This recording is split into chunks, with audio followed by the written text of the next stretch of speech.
Hi friends, మీ పెట్స్ని కనుక మా YouTube ఛానల్తో మీరు అమ్మాలనుకుంటే ఈ క్రింద ఇస్తున్న వాట్సాప్ నెంబర్కి మీ పెట్స్ యొక్క డీటెయిల్స్ షేర్ చేయండి. హాయ్ ఫ్రెండ్స్, మీరు ఇప్పుడు చూస్తున్న పుంజుని పాల అబ్రాస్ అని అంటారంటండి. ఈ పుంజు ఆల్రెడీ 2 సార్లు విన్నర్గా చెప్తున్నారండి.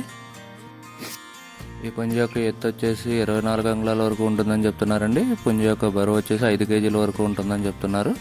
ఫైటింగ్ వీడియోస్ కావాలంటే కనుక ఓనర్ గారికి పర్సనల్గా మెసేజ్ చేస్తే ఆయన షేర్ చేస్తా అని చెప్తున్నారండి. పుంజున్న లొకేషన్ వచ్చేసి భద్రాద్రి కొత్తగూడెం జిల్లా పాలవంచలో అవైలబుల్గా ఉందని చెప్తున్నారండి. అన్ని ప్రధాన నగరాలకి ట్రాన్స్పోర్టేషన్ ఫెసిలిటీ ప్రొవైడ్ చేస్తామని కూడా చెప్తున్నారు. ఫైనల్గా పుంజు యొక్క ధర వచ్చేసి 14,000 రూపాయలుగా చెప్తున్నారండి. ఓనర్ గారి నెంబర్ని ఇక్కడ వీడియోలో ఇస్తాను. ఎవరికైనా కావాలంటే ఆయన కాంటాక్ట్ చేసి పుంజుని తీసుకోవచ్చు. ఈ వీడియో కానీ మీకు నచ్చినట్లయితే తప్పకుండా లైక్ చేయండి. మరిన్ని ఇలాంటి వీడియోలు మా ఛానల్లో మీరు మిస్ కాకుండా ఉండాలంటే మా ఛానల్ తప్పకుండా సబ్స్క్రైబ్ చేసుకోండి. Thank you all.